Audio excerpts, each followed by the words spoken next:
Hello and welcome. So today we'll discuss in C programming pointer with array. Very important topic and quite confusing. Many of the students actually face the problem of pointers with array.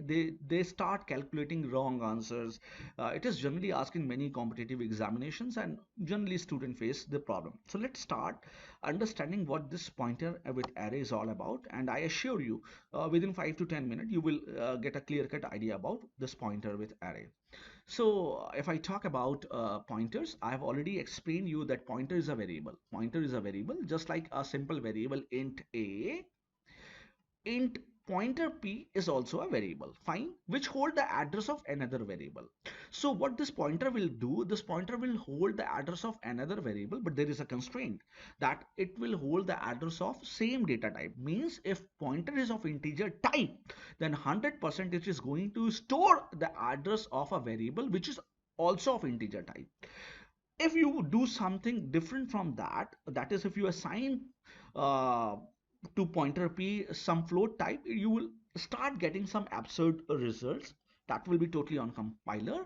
So let's start with this single dimension array. So you have a array named p, and the value initialized here are some 1 2 3 and 4 and 5. So let me make a block of it. So I'm making a block of array, fine, and there are 5 blocks. Let the index 0 1 2 3 and 4 are indexes. The values are 1 2 3 4 5. Let the address of first block be 100. So let me use some different color to make you more understand. Suppose the address of first block is 100, then definitely address of next block will be 102 or 104. It's totally depend on size of integer. If the size of integer is too wide, then address of next block will be 102. If address of first block is 100, then next address will be 104, 106 and 108, like that. It's totally depending on size of integer. Right now we are considering size of integer as 2 byte, fine. So that's because of that we are increasing addresses by 2, fine. Okay, now if I talk about name of this array is p. So if I say, if I use this statement printf percentage p, that is I'm printing address, and p is the name of array, or you can, instead of p you can use your name, you can use whatever you want. But if you are using this p and you are printing address, 100% you will get 100. What is 100? Starting address of that array. So always remember the name of array. The name of array keeps the address of first location. So if you try to print the address by using name of array, 100% you will get the address of first block, fortunately, which is also 100. Fine, so you will get 100. Now comes the second question. Now when you print pointer, when you print pointer p, so just before I told you that pointer gives value at that address. So what is there in p? 100. And what is 100 pointer? So in, you will go inside this 100 block, fine, and what you find? You find 1. So what will be the output of this? You will print, you will get 1, fine. Okay, now in next line what am I doing is that I'm increasing p by 1, that is p plus 1. So the moment you increase, you will jump to next address. So what is p? P is 100. So p 100 plus 1 will not be equal to 101. It will be equal to 102. Why? Because it will jump to the next address. So it will be 102. It will not be 101. If you add 100 p plus 3, it will jump to 3 address locations, that is first, second and third. You will get 106. So if I talk about my own case, that is p plus 1, so you have jumped to the next location, and what is that? 102. So the answer which you are getting is 102 on printing pointer p. On printing pointer p, that is pointer 102, you will get what? You will get answer as 2. So you will get 2. Now if I use, instead of 1 3, then p plus 3, that 1 2 and 3, that is you will jump to the third location and the value will become 106, and the pointer of 106 will give you 4. Now how you are getting this 106? How you are getting? What you have to calculate? You have to keep on adding? No, it's a stupidity. You will not. What you have to do, you have to apply the formula. The formula is you have to add base address, which is 100, plus the spaces you are jumping. You are jumping how many spaces? If one space, then write one. If you are jumping three space, write three and multiply by size of integer. If the integer size is 2, then multiply it by 2. So what you are getting, that is 3 into 2 is what? 6, and 100 plus 6 become 106. So finally you will get 106, and pointer of 106 will give you answer 4. So this was all about, actually this was all about 1D array. So 1D array. So thank you so much. Thank you so much. Thank you. Now let's discuss pointer with two-dimension array. So prior to this, we have discussed pointer with one-dimension array. So let's say you have given a two-dimension array P. This is a small p. Fine. Having dimension 3 cross 3, and there are 3 rows and 3 columns. So 3 rows and 3 columns are there. Fine. So you can clearly see there are 9 elements in array. Now let me tell you something which is very important. If I talk about two-dimension array, it will be represented like this: 1, 2, 3, 4, 5, 6, 7, 8, 9, and the name of this array is small p. This is 3 cross 3 array. And is this the method which is actually used in memory? No. All the array, either it is one dimension, two dimension, three dimension, or n dimension, all are stored in a linear fashion, that is in one dimension. So what will actually happen? There will be nine spaces. So let me draw those 9 spaces for you. This is 0, 1, 2, 3, 4, 5, 6, and this is 7, and this one is 8. Fine. So total 9 spaces.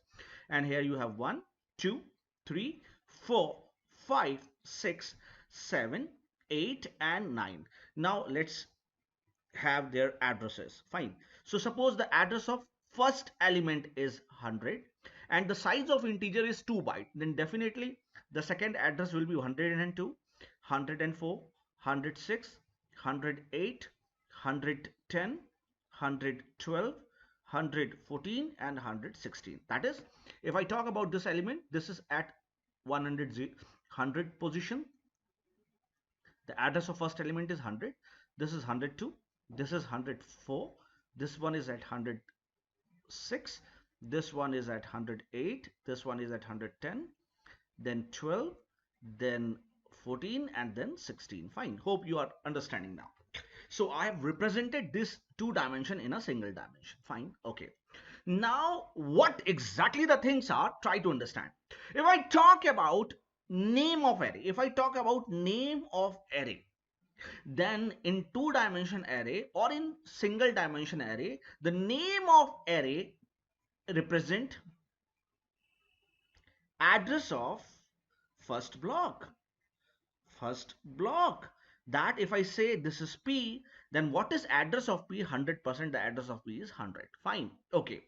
Now if I say pointer P, then make it sure if it is a two-dimension array. If it was a one-dimension array, it was representing a value. But in a two-dimension array, single pointer again represent first row, first element.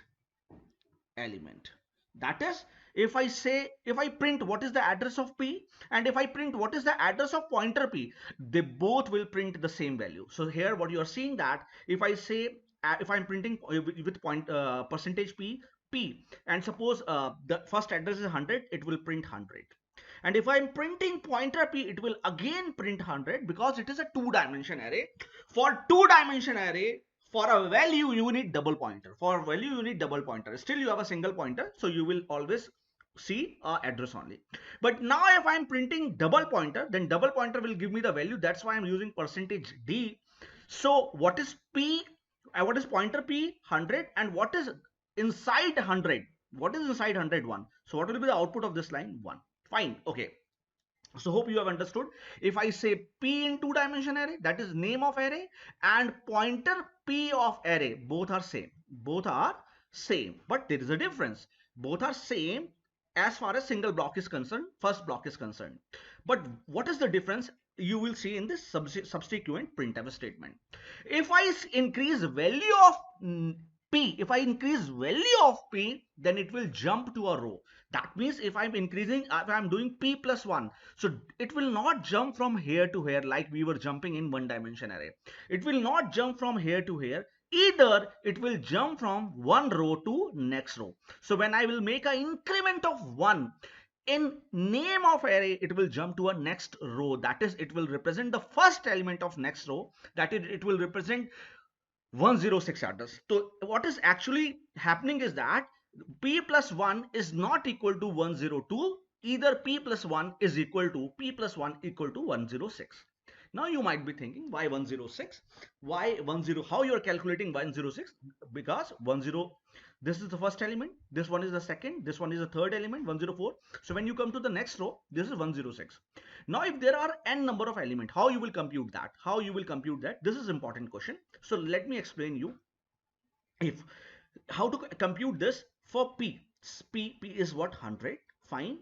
It is jumping what? It is jumping one row, and one row has how many elements? Three elements. You might be knowing because you have given the row and column values. So one row has three elements. So write three, and the L, because one row it is jumping a one row, it is crossing three elements. So it is crossing three elements. This is number of element, and the size of each element is true. Because of that, you are getting 106. So you are getting 10. The value of this is 106, and double pointer 106 will give you 4. So answer of this will be 4. Fine. Now comes this. When you increment, now see, when you are incrementing at pointer P, now you are not incrementing P to 1. You are incrementing pointer P with 1. So when you are incrementing pointer P with 1, so now what will happen? Since pointer P was at first row, so when you are incrementing pointer P with 1, it will jump to the next element of same row. Next element of same row. So this is exactly difference. If P plus 1 and pointer P plus 1, they both are different things. P plus 1 means you are jumping to new row, and pointer P plus 1, you are jumping to new element of same row. This is very important. This is very important. Fine. So what will happen when you increment pointer P, which is 100, with 1, that is you are jumping to next element, which is 102, and after, so the result of this is 102, and 102 pointer will give you 102 pointer will give you 2. Fine. So you will get 2. Fine. So what you will get? You will get answer as 2. Now, because always double pointer will give you answer, single pointer will only give you the address. In every cases, now you are using double pointer. Now if I talk about P plus 2, so now you have got the point. P plus 2 means you are jumping what is P? P is what? P is representing the first row. Fine.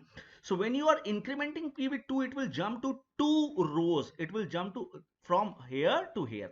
So it will come directly from this place to this place. P plus 2, it will come here.